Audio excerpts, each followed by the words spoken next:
Nous sommes à Potosí, à plus de 4000 mètres d'altitude, au cœur des Andes. Au XVIIe siècle, cette cité impériale était l'une des villes les plus peuplées au monde.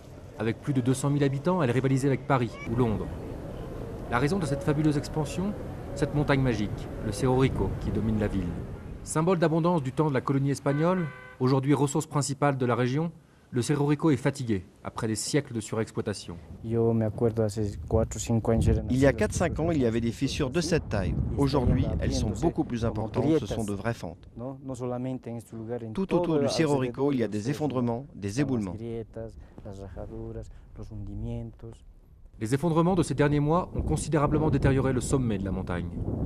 Des zones rouges, interdites à l'exploitation, ont été mises en place. Mais la soif du minerai est plus forte que le danger potentiel. Pour Donia Macaria, 50 ans passés dans la mine, il est temps de réagir. Il est en train de s'écrouler. Ça me fait peur. J'ai de la peine. Je ne sais pas ce que l'on va faire.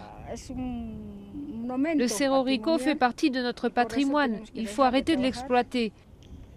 Nous devons chercher du travail ailleurs.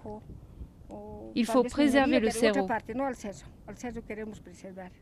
Interdire l'exploitation pour conserver la montagne comme un monument de l'histoire de l'humanité, les 15 000 mineurs qui travaillent dans ces 300 mines ne l'imaginent pas. Aujourd'hui, on ne peut pas priver les camarades de leur travail quotidien. C'est la subsistance de Potosí. Nous devons trouver des alternatives, que les zones rouges soient respectées pour éviter les éboulements et que le sommet de la montagne se désagrège.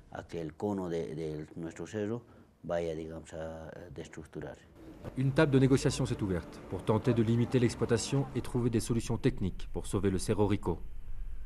La ville de Potosí parviendra-t-elle à tourner cette lourde page de 500 ans d'histoire ?